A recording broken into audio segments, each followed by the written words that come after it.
Absolute nomenclature. Absolute nomenclature को RS nomenclature कहते हैं और ये जिन्होंने इसको प्रपोज किया था उनके रूल्स के बेसिस पे इस तरह के नोमेनक्लेचर का नाम बताया जाता है। So this is known as CIP rules. CIP है Cahn Ingold Prelog, rules के बेसिस पे इनका नोमेनक्लेचर प्रपोज किया जाता है। अब ये रूल्स क्या हैं? फर्स्ट पॉइंट, सबसे पहले ग्रुप्स को प्रायोरिटी के बेसिस पे उनकी एटॉमिक नंबर के स्टाइल पे एक कार्बन से 4 ग्रुप अटैच हो सकते हैं, तो उनको 1 2 3 4 नंबर प्रोवाइड कर दीजिए। जैसे कि यहाँ पे कार्बन से सल्फोनिक एसिड, क्लोराइड, आयोडाइड और हाइड्रोजन, ये 4 ग्रुप्स जुड़े हुए हैं। तो इनमें एटॉमिक नंबर के बेसिस पे आयोडाइड को मिलता है 1 number, chloride 2 number, sulphonic acid का सल्फर कंसिडर किया जाएगा। क्योंकि ये चारों एटम्स अलग हैं, इसलिए पहला एटम जो डायरेक्टली कार्बन से जुड़ा है उसको कंसिडर करके सल्फर को 3 नंबर, सल्फोनिक एसिड ग्रुप को और हाइड्रोजन को 4 नंबर प्रोवाइड किया गया। This is point number 1। Point number 2, अगर पहला एटम सेम है, जैसे पिछले एग्जाम्पल में चारों ग्रुप्स का फर्स्ट एटम डिफरेंट था, तो अगर पहला एटम सेम है तो नेक्स्ट एटम लीजिए। जैसे पहले एग्जाम्पल में देखिए, सबसे पहले पहला एटम ऑक्सीजन, जिसका एटॉमिक नंबर सबसे ज्यादा है, तो ऑक्सीजन को नंबर 1 दे दिया, यानी हाइड्रोक्सिल ग्रुप को नंबर 1 दे दिया।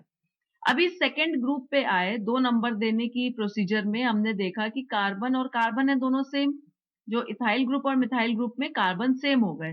तो क्योंकि इथाइल ग्रुप के पास सेकेंड अटैचमेंट कार्बन का है और मिथाइल ग्रुप के पास सेकेंड अटैचमेंट हाइड्रोजन का है, तो इथाइल ग्रुप को मिला नंबर 2 और मिथाइल ग्रुप को मिला number 3, hydrogen lowest priority number 4 मिला उसे। सेकेंड एग्जाम्पल में देखिए, इसी तरीके से हाइड्रोक्सिल ग्रुप को 1 नंबर मिला, सेकेंड नंबर मिला प्रोपाइल ग्रुप को, थर्ड नंबर मिला इथाइल ग्रुप को और फोर्थ नंबर मिला हाइड्रोजन को। नेक्स्ट पॉइंट, पॉइंट नंबर 3, अगर डबल और ट्रिपल बॉन्ड है तो सबको डुप्लीकेट और ट्रिप्लीकेट करके सिंगल बॉन्ड में कन्वर्ट कर दीजिए।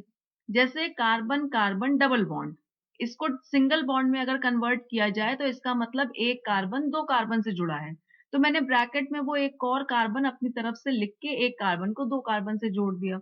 इसी तरीके से ट्रिपल बॉन्ड का मतलब हो गया कि एक कार्बन 3 कार्बन से जुड़ा है, सिंगल बॉन्डेड, तो वो मैंने ब्रैकेट में करके 1 2 3 कार्बन से इसको ऐड कर दिया है। This is how duplicate and triplicate atoms को करके डबल और ट्रिपल बॉन्ड को इलैबोरेट किया जाता है।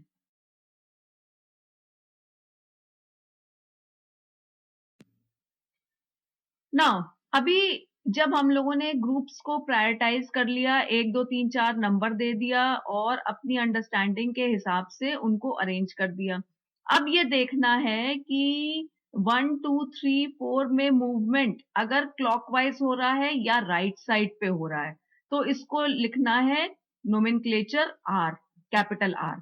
और अगर मूवमेंट लेफ्ट साइड पे हो रहा है तो इसको लिखना है nomenclature S. So this is how R and S names are proposed.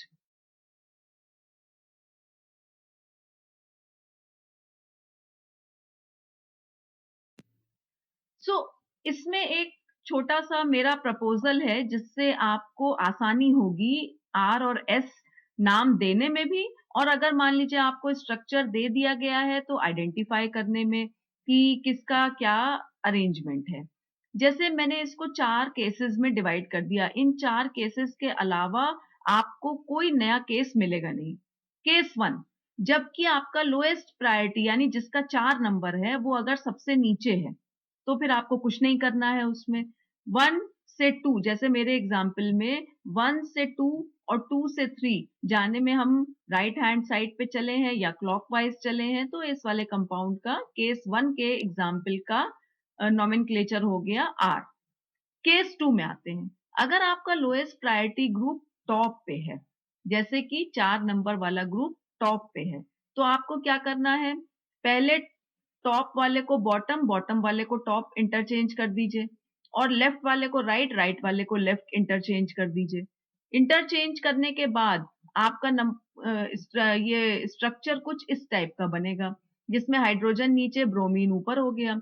Iodide right side पे और क्लोरीन लेफ्ट साइड पे हो गया।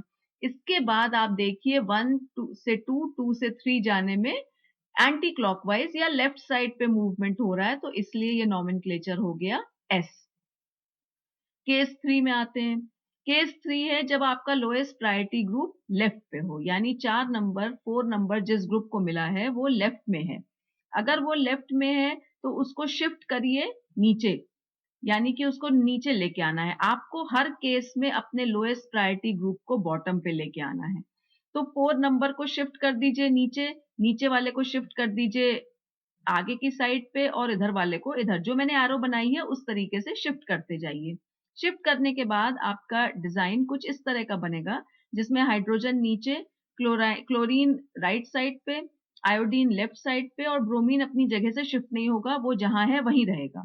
तो इसके बाद आप 1 से 2, 2 से 3 जाने की डायरेक्शन देख लीजिए और इसके बेसिस पे ये आर नोमेनक्लेचर बना। लास्ट केस है केस नंबर 4, जब आपका लोएस्ट प्रायोरिटी ग्रुप राइट में हो, तो भी आपको इसी तरीके से उल्टा शिफ्ट करना है और उसको नीचे लेके आना है। शिफ्ट करने के बाद हाइड्रोजन नीचे, क्लोरीन लेफ्ट साइड पे, ब्रोमीन अपनी जगह से शिफ्ट नहीं हुआ है बिल्कुल भी और आयोडीन राइट साइड पे है। इसके बाद आप 1 से 2, 2 से 3 में जब मूव करा आपने, तो आपने देखा कि ये एंटी क्लॉकवाइज या लेफ्ट साइड पे मूव कर रहा है, इसलिए नोमेनक्लेचर हो गया एस नोमेनक्लेचर या कॉन्फ़िगरेशन एस कॉन्फ़िगरेशन हो गई। So these are the CIP rules, और इन रूल्स के बेसिस पे अगर कोई भी कंपाउंड आप देखेंगे तो बहुत आसानी से उसको आर और एस नोमेनक्लेचर प्रोवाइड कर पाएंगे। कई सारे एग्जाम्पल्स से प्रैक्टिस करके इनको नोमेनक्लेचर प्रोवाइड करने की कोशिश करिए। मेरी some of the examples I will also give, so that will become easy for you.